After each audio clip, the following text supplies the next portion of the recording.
వైఎస్ఆర్సీపీ కార్యకర్తలకు కావచ్చు, వైఎస్ఆర్సీపీ నాయకులకు కావచ్చు, మాజీ మంత్రులు అంటే పార్టీ శ్రేణులకు సంబంధించి ఏం జరిగినా కూడా రాష్ట్ర వ్యాప్తంగా కూడా ఏదో కారణం చేత ప్రచారానికి లేదా వాళ్ళని పరామర్శించడానికి వెళ్తున్న విషయం మనందరికీ తెలిసిందే. ఆయన వెళ్తుంటే జనాలు కూడా తండోపతండాలుగా విపరీతంగా జనసందోహం పెరిగిపోతా ఉంది. ప్రతి చోట కూడా ఏదో ఒక సమస్య, ల్యాండ్ ఆర్డర్ సమస్య వస్తుంది, యాక్సిడెంట్లు జరగటం లేదా సమస్యలు సృష్టిస్తున్నారంటూ టీడీపీ కూటమి ఆరోపిస్తుంది. అందువలన జగన్మోహన్ రెడ్డి గారు ఎటువంటి పర్మిషన్స్ ఇవ్వకూడదు అని కూటమి బలంగా నిర్ణయించుకుంది. ఒకవేళ ఇచ్చినా కూడా లిమిటెడ్ పీపుల్ 10 మంది, 20 మంది, లేకపోతే 50 మంది, 100 మందితోటి కార్యక్రమాన్ని నిర్వహించుకోవాలని చెప్పేసి కూటమి అయితే ఆర్డర్స్ పాస్ చేస్తూ ఉంది. సో అందులో భాగంగానే గత నెల 15 రోజుల నుంచి నెల్లూరుకి వెళ్లాల్సినటువంటి జగన్మోహన్ రెడ్డి గారు ఇప్పుడు 2-3 వాయిదాలు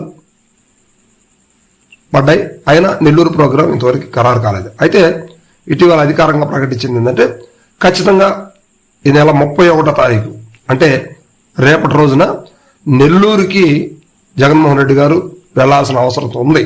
ఎందుకంటే అక్కడ మాజీ మంత్రి కాకాని గోవర్ధన్ రెడ్డి గారు ఆల్రెడీ కేసుల్లో జైల్లో ఉన్న, రిమాండ్లో ఉన్న పరిస్థితి కనిపిస్తూ ఉంది.